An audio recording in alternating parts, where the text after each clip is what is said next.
Price Lord. ஆண்டவராகிய கர்த்தர் ஒரு நாள் மோசேயை பார்த்து அவர் சொல்கிறார், வினோதமான வேலைகளை செய்ய பொன்னினால், வெள்ளியினால், வெண்கலத்தினால், இன்னும் ஆசரிப்பு கூடாரங்களையும், ஆசரிப்பு கூடாரத்திலே வைக்கக்கூடிய பொருள்களையும், ஆசரிப்பு கூடாரத்திலே ஆராதனை செய்யக்கூடிய பிரதான ஆசாரியர்களுடைய உடைகளையும் தயார் செய்வதற்கு கர்த்தர் ஒரு மனிதனை தெரிந்தெடுக்கிறார். அந்த மனிதனை குறித்து தான் மோசேயோடு கர்த்தர் பேசுகிறார். யாத்ராகமம் 31ஆம் அதிகாரம் 2வது வசனத்தில் அந்த மனிதனுடைய பெயர் சொல்லப்பட்டிருக்கிறது. பின்னும் கர்த்தர் மோசேயை நோக்கி, நான் யூதாவின் கோத்திரத்தில் ஊருடைய மகனான ஊரியின் குமாரன் பெஸ்லெயேலை பேர் சொல்லி அழைத்து. அல்லேலூயா. குறிப்பிட்ட நாள் வருகிற பொழுது கர்த்தர் இந்த வேலைகளெல்லாம் செய்வதற்கு ஒரு மனிதனை ஏற்கனவே ஆயத்தப்படுத்தி வைத்திருக்கிறார். அந்த மனிதனுடைய பெயர் தான் பெஸ்லெயேல். அவரே நேரடியாக மோசேயை பார்த்து நான் இதெல்லாம் செஞ்சு கொடுக்குறேன்னு அவர் சொல்லலை. ஆனால் கர்த்தர் ஏற்ற நேரம் வருகிற பொழுது மோசேயிட்ட அவர் கனெக்ட் பண்ணுறாருங்க.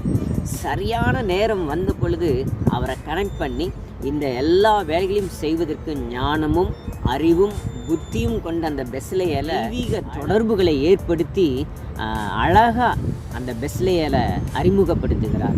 எங்களுடைய வாழ்க்கையில் உங்களுக்கு நிறைய திறமைகளை ஆண்டவர் கொடுத்திருக்கிறார். உங்களுக்கு என்ன திறமையோ அந்த திறமையை கண்டுபிடிச்சி உடனடியாக நான் சொல்கிற இந்த மாதம் முடியறதுக்குள்ள அதை நீங்கள் டெவலப்மெண்ட் பண்ண ஆரம்பிங்க.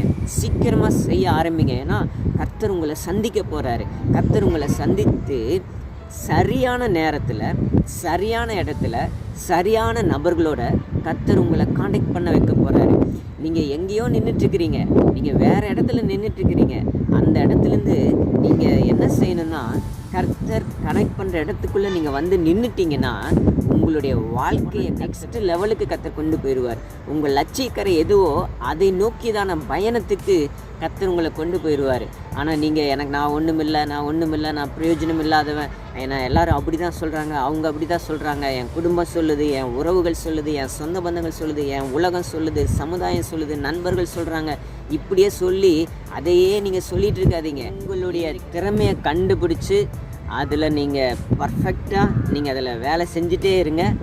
இந்த வருஷம் முடிவதற்குள்ளே கர்த்தர் உங்களை எந்த தெய்வீக தொடர்பில் அவர் கொண்டு போய் வைக்கணுமோ, யாரை பார்க்க வைக்கணுமோ பார்க்க வைப்பார். அந்த நேரம், அந்த தெய்வீக தொடர்பு, டிவைன் கனெக்ஷன் வந்துருச்சுன்னா உங்களுடைய வாழ்க்கை அடுத்த லெவலுக்கு போயிடும். இன்றைக்கு கர்த்தரை நம்பி உங்களுடைய திறமைகளை கையில் எடுத்து இதை நான் செய்ய போகிறேன், கர்த்தர் எனக்கு உதவி செய்வார்னு சொல்லி விசுவாசத்தோடு இன்றிலிருந்து நீங்கள் புறப்படுங்க. என்றைக்கு பெஸ்லெயேலை மோசேட்ட கனெக்ட் பண்ணாரோ அதே போல் இன்றைக்கு நான் உங்களுக்காக ஜெபிக்கிறேன். நல்ல மோசைகளோடு கர்த்தர் உங்களை கனெக்ட் பண்ணுவாராக என்று இயேசுவின் நாமத்தில் ஜெபிக்கிறேன். அது அப்படியே ஆவதாக. இந்த வருஷம் முடிவதற்குள்ளாக கர்த்தர் உங்களுடைய வாழ்க்கையில் அற்புதம் செய்யட்டும். God bless you.